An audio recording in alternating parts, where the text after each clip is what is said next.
నమస్తే ఖమ్మం. ఏమో ప్రతిసారి ఒక చిన్న టెన్షన్ ఉంటది సినిమా రిలీజ్ కి ముందు. ఈసారి ఎందుకో చాలా రిలాక్స్డ్ ఉన్నా. మేబీ వయసు 30 వచ్చినందుకు అనుకుంటా. ఈ హీరోలకి ఒక చిన్న ప్రెజర్ ఏముంటది అంటే ప్రీ రిలీజ్ ఈవెంట్ లో వీడు ఏం మాట్లాడతాడు, ఎక్కడ దొరుకుతాడు, ఇట్లాంటివి ఉంటాయి కొన్ని.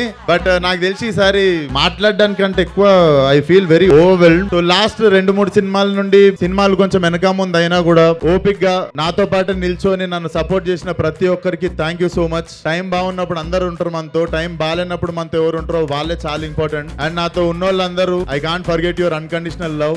పడడం తప్పు కాదు, పడ్డాక లేచి నిల్చోకపోవడం తప్పు. లాస్ట్ ఇయర్ ఇదే టైం కి నేను ఆల్మోస్ట్ Feb 15th ఆ టైం లో నేను was feeling little low. But time చూడండి, beautiful thing about time changes. Last year ఉన్నది పర్మనెంట్ టైం కాదు, ఇప్పుడు ఉండేది పర్మనెంట్ టైం కాదు. Beautiful thing about time is it keeps changing. It's been 1 year. మీరిచ్చే లవ్ మారలేదు, మీరిచ్చే ఎనర్జీ మారలేదు.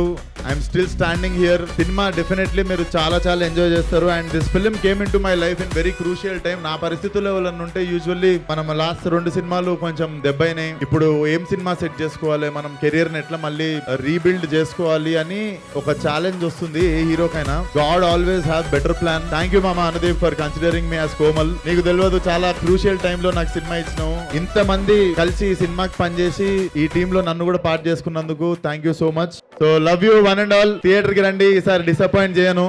Love you all. Thank you.